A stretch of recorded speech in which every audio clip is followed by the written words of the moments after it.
anything but fallow. Rather, it must have been a time of great turmoil, of life or death struggle. It was a time when new government offices sprouted up like bamboo shoots, when new administrative orders came down from on high like rain, and when new customs and ideas came flooding in like a deluge from a harbor. By the same stroke, however, it was also a time when even stranger offices, laws, and notions from the old days were revived like the souls of the departed, and combined as though mixing together the 7 colors of the rainbow, who could say then whether for better or worse, with the end result a chaos of ash gray. This period of chaos cum fallowness seems to have lasted until around 1873, the 6th year of Emperor Meiji's reign, when the famed Iwakura mission returned from its embassy traveling in the United States and Europe. From the observations made by this group of high-ranking officials, a blueprint was drawn up, one that sought to refashion Japan in Europe's likeness, one that would set her on course not only to catch up with, but to overtake the West, and one whose consequences would be felt not only in the Meiji era, but right up to the Second World War and even afterwards. In his autobiography, the writer Yukichi Fukuzawa observes, "The years on either side of the Meiji Restoration, from the 2nd or 3rd year of Bunkyu to the 6th or 7th of Meiji, were the most dangerous. During those 12 or 13 years, I never ventured out of my house in Tokyo at night." Lines such as these make clear the extent to which these supposedly fallow years were fallow also in terms of public order. This does not mean, however, that the capital was entirely without law enforcement. In the first year of Meiji, 1868, while the Loyalist army was stationed in Old Edo, the magistrate's office was reformed as a municipal court. Later, the soldiers loyal to the various ruling clans took control of the city, and in the 6th lunar month of the 2nd year, a hired militia was appointed to the role.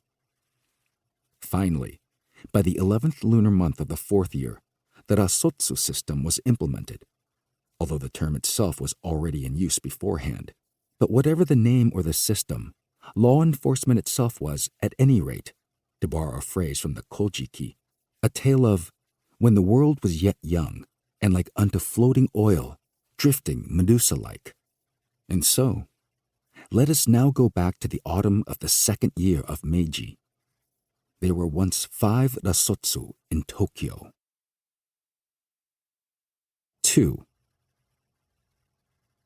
The district of Akashicho, where the Tsukiji foreign settlement was located, is bound to the east by the mouth of the great Sumida River, but surrounded on all other sides by canals and waterways. Each of the many bridges there had a guardhouse, and that was where the Rasotsu were stationed. The settlement had been built for the protection of foreign residents, but though guardhouses had been erected, very few foreigners actually availed themselves of them. And so, while in the early days there had been multiple guards stationed in them, now they had just one lone sentry. At his post one afternoon, Sergeant Jiromasu Saruki was having some sport with a drunken man. Actually, it would be more apt to say that the man was sobering up. The foreign settlement, you see, also contained a pleasure quarter, Shin Shimabara. It was open to foreigners, with the women having been brought in from the more famous Yoshiwara. But, as with the guardhouses, it was rarely frequented by its intended patrons, and on the whole, its clientele was Japanese. The man seemed to be a regular at these establishments. For some reason, though, he got so drunk that morning that he had been staggering about like a somnambulist. Saruki had brought him in for his own good. It had been about 11 o'clock in the morning when the man collapsed on the floor of the guardhouse and fell asleep, snoring dreadfully. He had awoken only moments ago, a little before 4 o'clock that afternoon.